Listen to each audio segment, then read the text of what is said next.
श्री विष्णु पुराण कथा। इस विष्णु पुराण में संसार का हर सुख दुख का वर्णन किया गया है। इस विष्णु पुराण में मानव के लिए हर अच्छे और बुरे कर्मों का वर्णन दिया गया है। दोस्तों, आप लोग सभी चैनल को सब्सक्राइब लाइक करते हैं, जिसमें आपको कुछ नहीं मिलता है, पर इस चैनल पर आप सबको जीने का राह और ज्ञान भरी बातें मिलती है।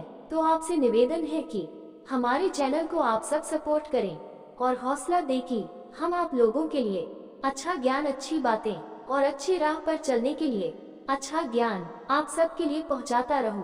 नमस्कार मित्रों, आप सबका हमारे चैनल पर स्वागत है। दोस्तों, इस चैनल पर सारे वेदों का ज्ञान आप सबको मिलेगा। विष्णु पुराण अध्याय 6 श्लोक 5। तीसरे प्रकार का विघटन या अस्तित्व से अंतिम मुक्ति। सांसारिक जीवन की बुराइयां, शैशवावस्था, पुरुषत्व, वृद्धावस्था में कष्ट, नरक की पीड़ा, स्वर्ग का अपूर्ण सुख, बुद्धिमानों के लिए वांछनीय जन्म से छूट, आत्मा या ईश्वर का स्वरूप। भागवत और वासुदेव शब्दों का अर्थ। बुद्धिमान व्यक्ति 3 प्रकार के सांसारिक दर्द या मानसिक और शारीरिक पीड़ा और इसी तरह की जांच कर लेता है और सच्चा ज्ञान प्राप्त कर लेता है और मानव वस्तुओं से वैराग्य प्राप्त कर लेता है, अंतिम विघटन प्राप्त करता है। 3 पीड़ाओं में से पहली या आध्यात्मिक 2 प्रकार की होती है, शारीरिक और मानसिक। शारीरिक दर्द कई प्रकार का होता है, जैसा कि आप सुनेंगे।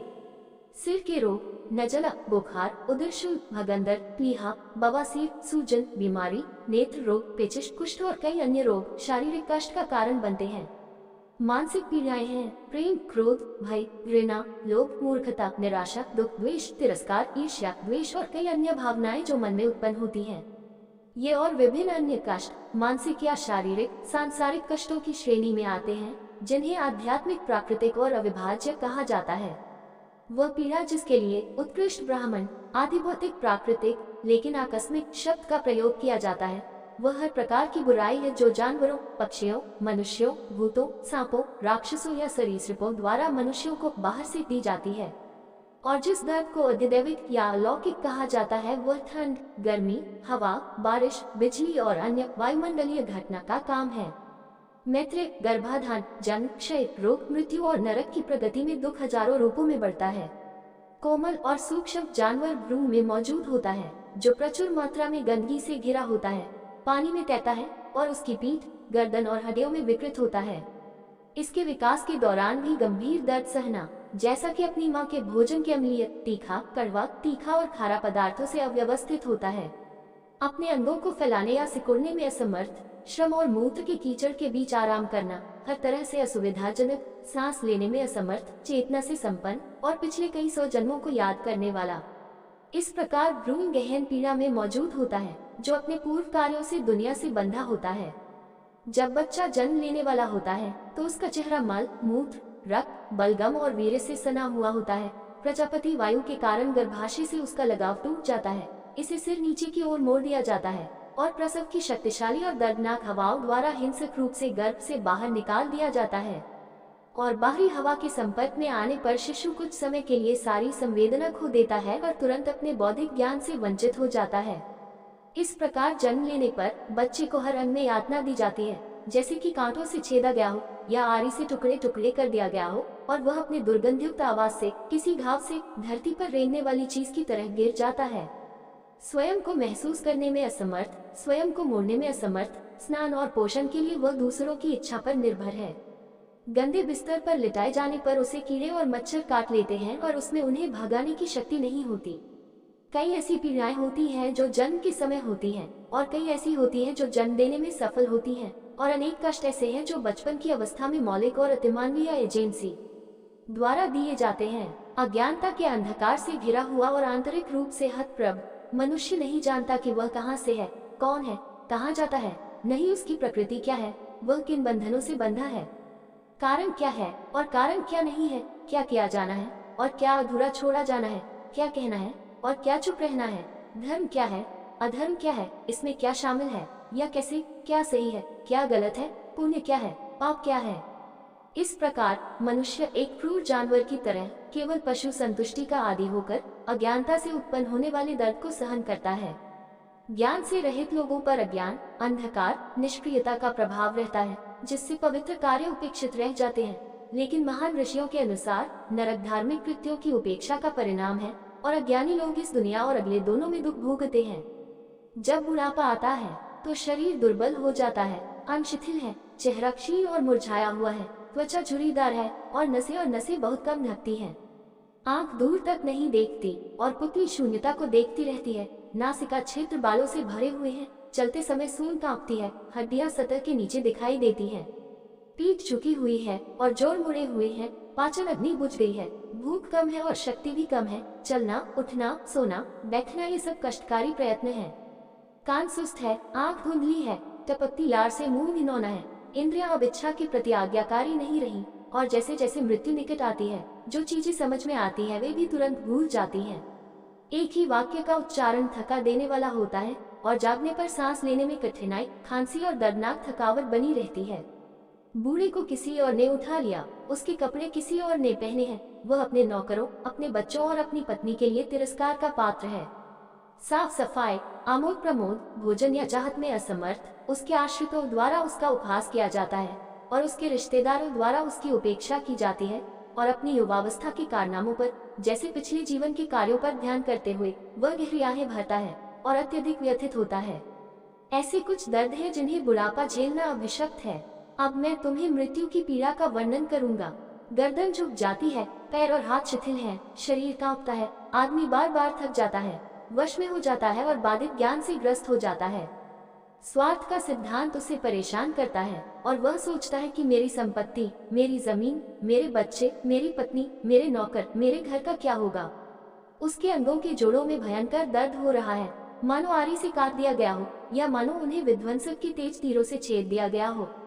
वह अपनी आंखें घुमाता है और अपने हाथ और पैर पटकता है। उसके होंठ और तालू सूखे और सूखे हैं और उसका गला गंदे हास्य और विक्षिप्त प्राणवायु से अवरुद्ध होकर एक कर्कश ध्वनि निकालता है।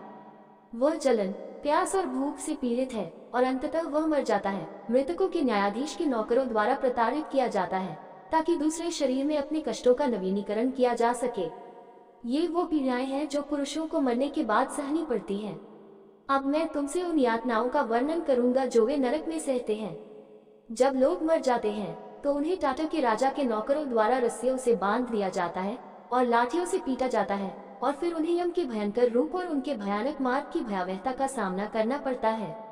विभिन्न नरकों में जलती हुई रेत, आग, मशीनों और हथियारों से तरह तरह की असहनीय यातनाएं दी जाती हैं। कुछ को आरी से काटा जाता है, कुछ को भट्टियों में भूना जाता है, कुछ को कुल्हाड़ियों से काटा जाता है, कुछ को जमीन में गाड़ दिया जाता है, कुछ को काट पर चढ़ा दिया जाता है, कुछ को खाने के लिए जंगली जानवरों के सामने फेंक दिया जाता है, कुछ को गिद्धों द्वारा नोच लिया जाता है, कुछ को बाघों द्वारा फाड़ दिया जाता है, कुछ को तेल में उबाला जाता है, कुछ को कास्टिक कीचड़ में लपेटा जाता है, कुछ को बहुत ऊंचाई से गिराया जाता है, कुछ को इंजन द्वारा ऊपर की ओर उछाला जाता है।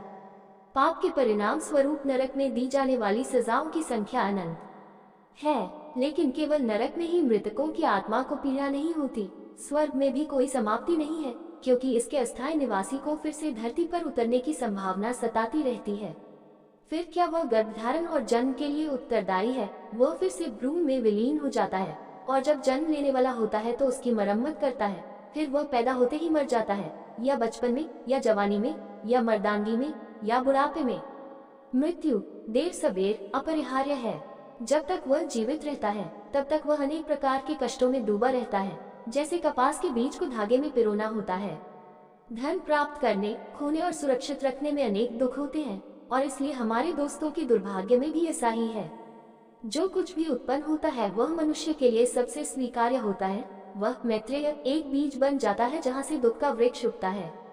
पत्नी, बच्चे, नौकर चाकर, घर जमीन, धन दौलत मानव जाति की खुशी की तुलना में दुख में कहीं अधिक योगदान करते हैं।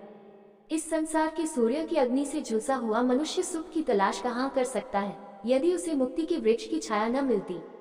दैवीय सत्ता की प्राप्ति को बुद्धिमानों द्वारा जीवन के विभिन्न चरणों, गर्भाधान, जन्म और क्षय को घेरने वाली 3 प्रकार की बुराइयों के उपचार के रूप में माना जाता है, जो कि एकमात्र खुशी की विशेषता है जो अन्य सभी प्रकार की खुशियां लाती है, चाहे वह कितनी भी प्रचुर क्यों न हो और पूर्ण और अंतिम होने के नाते। इसलिए बुद्धिमान पुरुषों को ईश्वर को प्राप्त करने का कठिन प्रयास करना चाहिए। हे मुनि, ऐसी प्राप्ति का साधन ज्ञान और कर्म कहा गया है। ज्ञान 2 प्रकार का होता है, वह जो शास्त्र से प्राप्त होता है और वह जो चिंतन से प्राप्त होता है। ब्रह्म अर्थात शब्द शास्त्र से बना है। ब्रह्म जो सर्वोच्च है, प्रतिबिंब से उत्पन्न होता है। अज्ञान घोर अंधकार है जिसमें किसी भी इंद्रिय जैसे श्रवण से प्राप्त ज्ञान दीपक की तरह चमकता है, लेकिन जो ज्ञान प्रतिबिंब से प्राप्त होता है वह सूर्य की तरह अंधकार पर टूट पड़ता है। इस विषय में वेदों का अर्थ बताते हुए मनु ने जो कहा है वही मैं तुमसे दोहराता हूँ। आत्मा या ईश्वर के दो रूप हैं, आत्मा जो शब्द है और आत्मा जो सर्वोच्च है। जो व्यक्ति ईश्वर के वचन से पूरी तरह से प्रभावित है उसे सर्वोच्च आत्मा प्राप्त होती है। अथर्ववेद में ये भी कहा गया है कि ज्ञान दो प्रकार का होता है, उससे जो सर्वोच्च है ईश्वर उपलब्ध होता है, दूसरा वह है जिसमें ऋग और अन्य वेद शामिल हैं। जो अगोचर, अक्षय, अकल्पनीय, अजन्मा, अक्षय, अवर्णनीय है, जिसका न रूप है, न हाथ है, न पैर है, जो सर्वशक्तिमान है, सर्वव्यापी है, शाश्वत है, सभी चीजों का कारण और बिना कारण के सब में व्याप्त, स्वयं अभेद्य और जिससे सभी चीजें उत्पन्न होती हैं, यही वह वस्तु है जिसे बुद्धिमान लोग देखते हैं। वह ब्रह्म है, वह सर्वोच्च स्थिति है जो मुक्ति की इच्छा रखने वालों के लिए चिंतन का विषय है। वह वेदों द्वारा बताई गई बात है, विष्णु की असीम सूक्ष्म सर्वोच्च स्थिति है। सर्वोच्च के उस सार को भागवत शब्द द्वारा परिभाषित किया गया है। भागवत शब्द उस आदिम और शाश्वत भगवान का प्रतीक है और जो उस अभिव्यक्ति के अर्थ को पूरी तरह से समझता है वह पवित्र ज्ञान तीन वेदों के योग और सार से युक्त है। भागवत शब्द उस सर्वोच्च सत्ता की आराधना में प्रयुक्त होने वाला एक सुविधाजनक रूप है जिस पर कोई भी शब्द लागू नहीं होता है और इसलिए भागवत उस सर्वोच्च आत्मा को व्यक्त करती है जो व्यक्तिगत, सर्वशक्तिमान और सभी चीजों के कारणों का कारण है। भ अक्षर का तात्पर्य ब्रह्मांड के पालनकर्ता और समर्थक से है। गा से तात्पर्य नेता, प्रेरित करने वाला या निर्माता से है। अव्यक्त भ 6 गुणों प्रभुत्व, शक्ति, महिमा, वैभव, ज्ञान और वैराग्य को इंगित करता है। वाक्षर का अभिप्राय वह मौलिक आत्मा है जिसमें सभी प्राणी विद्यमान हैं और जो सभी प्राणियों में विद्यमान है। और इस प्रकार यह महान शब्द भगवान वासुदेव का नाम है जो सर्वोच्च ब्रह्म की साथिक है और किसी और का नहीं। अतः ये शब्द जो किसी आराध्य वस्तु का सामान्य बोधक है, सामान्य रूप में सर्वोच्च के संदर्भ में नहीं बल्कि विशेष अर्थ में प्रयुक्त होता है। जब इसे किसी अन्य वस्तु या व्यक्ति पर लागू किया जाता है तो इसका उपयोग उसके पारंपरिक या सामान्य आयात में किया जाता है। बाद वाले मामले में इसका तात्पर्य उस व्यक्ति से हो सकता है जो प्राणियों की उत्पत्ति, अंत और क्रांतियों को जानता है और ज्ञान क्या है, अज्ञान क्या है। पूर्व में ये ज्ञान ऊर्जा, शक्ति, प्रभुत्व, शक्ति, महिमा, अंतहीन और दोष रहित को दर्शाता है। वासुदेव शब्द का अर्थ है कि सभी प्राणी उस सर्वोच्च सत्ता में निवास करते हैं और वह सभी प्राणियों में निवास करता है। जैसा कि पहले केशिध्वज ने खांडक्य, जिन्हें जनक कहा जाता था, को समझाया था जब उन्होंने उनसे अमर वासुदेव के नाम का स्पष्टीकरण पूछा था। उसने कहा वह सभी प्राणियों में आंतरिक रूप से निवास करता है और सभी चीजें उसमें निवास करती हैं और इसलिए भगवान वासुदेव दुनिया के निर्माता और संरक्षक हैं। यद्यपि वह सभी प्राणियों के साथ एक है, फिर भी वह भौतिक प्रकृति से परे और पृथक है, उसके उत्पादों, गुणों और अपूर्णताओं को सामने रखता है। वह सभी निवेशित पदार्थों से परे है। वह सार्वभौमिक आत्मा है। ब्रह्मांड के सभी अंतराल उससे भरे हुए हैं। वह सभी अच्छे गुणों से युक्त है और सभी सृजित प्राणी उसके व्यक्तित्व के एक छोटे से हिस्से से संपन्न है। वह इच्छानुसार विभिन्न रूप धारण करके संपूर्ण विश्व को लाभ पहुंचाता है जो उसका कार्य था। महिमा, पराक्रम, प्रभुत्व, बुद्धि, ऊर्जा, शक्ति और अन्य गुण उसमें एकत्रित हैं। सर्वोच्च का सर्वोच्च जिसमें कोई अपूर्णता नहीं रहती, परिमित और अनंत पर स्वामी, व्यक्तियों और सार्वभौमिकों में ईश्वर, दृश्य और अदृश्य, सर्वशक्तिमान, सर्वव्यापी, सर्वज्ञ, सर्वशक्तिमान। वह ज्ञान पूर्ण, शुद्ध, सर्वोच्च, निष्कलंक और एकमात्र जिसके द्वारा उसकी कल्पना, चिंतन और ज्ञान किया जाता है, वह ज्ञान है, बाकी सब अज्ञान है। इस चैनल पर सभी वेदों का ज्ञान मिलेगा। ये वीडियो आपको अच्छा लगा हो तो लाइक, शेयर, सब्सक्राइब जरूर करें। धन्यवाद दोस्तों।